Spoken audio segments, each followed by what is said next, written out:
This week I was talking with Susie Malseed, my freediving buddy from Australia, and we discussed how freediving and scuba diving is very therapeutic and easy on the ADHD brain. But at the same time, we were really concentrating on the importance of freediving and the mental aspect of freediving. And like, to me, Susie had a great point that the way society is around us, the way we were brought up to survive in today's society with our ADHD brain is basically we were trained to fight.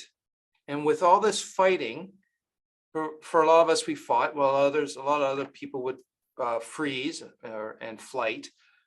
But either way, no matter what your protection mechanism is, that stress is all stored in your body, okay? And your body is storing that stress, creates a lot of health issues, but at the same time, your brain changes the way it wants to protect you. So then your mental health is also affected, right?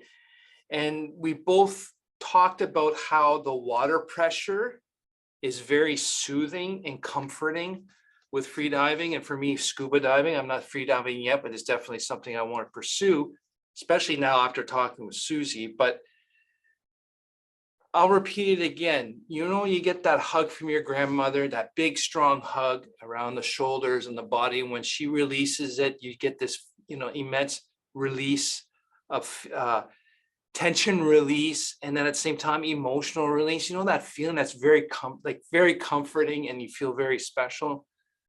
Well, every time I come out of the water, that's how it feels like, but everywhere on my body, in between my toes and fingers, because that water pressure is pushing all around me, every aspects of my body, and I can feel that, and it's comforting.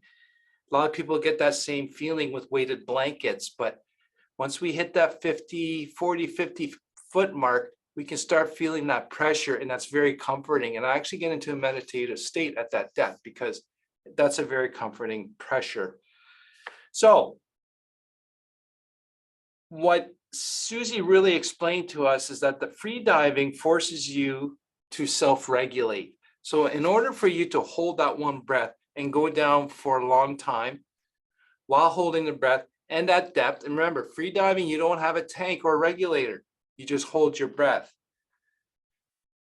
It forces you to self-regulate your mind and body. And this is why I fell in love with the concept of free diving, because I was listening to an interview where an actor learned to hold their breath for 7 minutes so they can do some stunts and some underwater work. And they're like, oh my God, how can you do that? And his reply was poking his head or touching his forehead, saying it was all mental. And his reply then was, I learned how to tell my brain to relax and don't freak out, because I don't need that oxygen quite yet. I can hold on longer. And that's when it hit me. It's more mental control. So I started falling in love with that concept. I want to learn how to hold my breath for 7-8 minutes, not just to brag about it, but it's another way to overcome and control my brain. I'm slowly overcoming my brain from negative rumination and the self-doubt from 40 some years. So why not another level? And I think and Susie confirmed it with me, that I can help self-regulate my mind and body with that new skill. With that, I know that I'm going to have to learn a new way to talk to my body and to override ingrained past beliefs. Remember, the brain is there to protect you. It creates its own beliefs or mechanisms to convince you that you're safe with maladaptive habits, beliefs, or even positive adaptive beliefs and habits. But the problem is the brain just works on repeat. And once you've lived that for so long, you don't realize it's just a skipping record, repeat. We have to be a little more conscious. Get to that point where I can say, no, that's an ingrained belief and I want to work that out. And freediving to me is that, because like she said, is when you go underwater, your brain's kind of going right. I know with scuba, for sure, scuba is like, dude, you're underwater. You shouldn't be here. Get out. It's trying to freak me out. And I have to remind the brain, oh, no, I'm breathing. I have air. And my brain settles down. But now with free dive, it's a whole different level. Susie's will explain that, yes, I go underwater. I'm starting to hold my breath. My brain's going, breathe. I need you to breathe. I need you to breathe. And she kind of explained, I'm paraphrasing what she said, but basically that's just the first warning sign. And she learned what time to safely overcome these warning signs. And what really hit me is when she said, warning signs get louder. So think about that. What if internally we got these warning signs from our past ingrained beliefs that just keeps telling us, hey, it's time to flee, but it's very quiet. We were learning we're so sensitive, a little quiet warning sign becomes monstrous, and our emotional dysregulation and our brain's ability to just intensely feel emotion make it go crazy. So warning signs get louder as the danger gets worse. And I kind of like that, because now I could start seeing, that's a warning sign. But how loud is it? Because she says, as her body actually needs more to breathe, to get more oxygen, the warning signs get louder, and you got to learn how to read those warning signs. And I think that's a very key. I think it's a very important life skill to learn. I didn't really put this together till now, but how loud is that warning sign?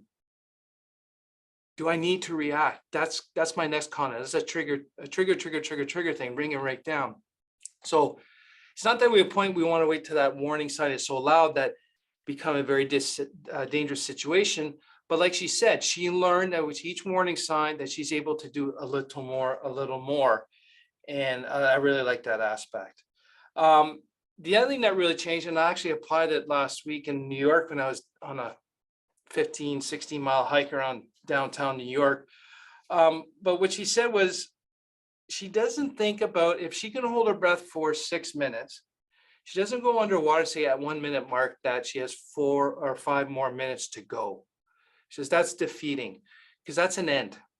And then that's a negative way of thinking about it. What she tells herself is that she is 1/6, weird number, but it is 1/6 of her potential. The 6 minute is her full potential.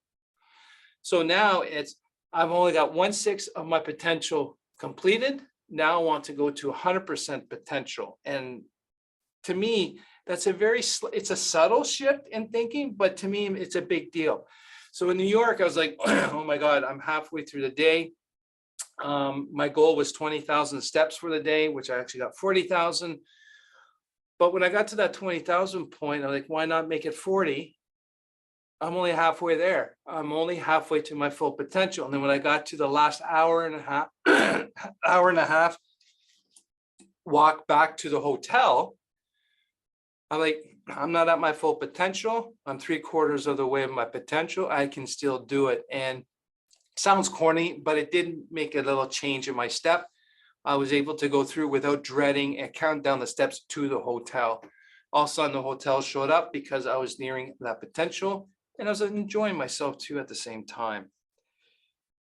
The last lesson I think we should take from this chat with Susie is that stop tormenting yourself for not achieving your goals quickly. Enjoy yourself and enjoy the journey. Okay.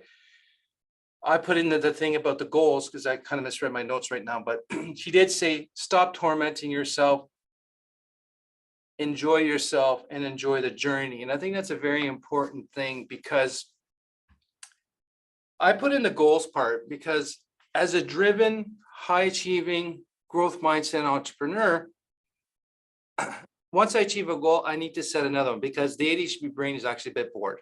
Oh, yay, we achieved it. Yay, haha. But it's actually the journey we enjoy is the challenging part that we thrive on. Achieving the goal is not really a thing with the ADHD brain. And being driven and a high achiever, now we need to set new ones. So when she said this, I started to reflect on it. I never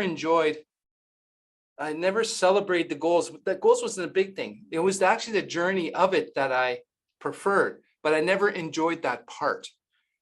So let's start enjoying the journey so we can be happier. We can enjoy ourselves, achieve the goal. Wait, woohoo, on to the next because I'm enjoying the journey. So that has to be our primary objective. Rather than achieving goals being the primary objective, is us enjoying the journey to achieving the goal, because we know with our ADHD, high achieving brain, we're going to achieve it and immediately go on to the next, because what now? We're bored. We keep going. Let's enjoy the journey. Thanks again for listening and learning with me. I want to hear your thoughts. Let me know.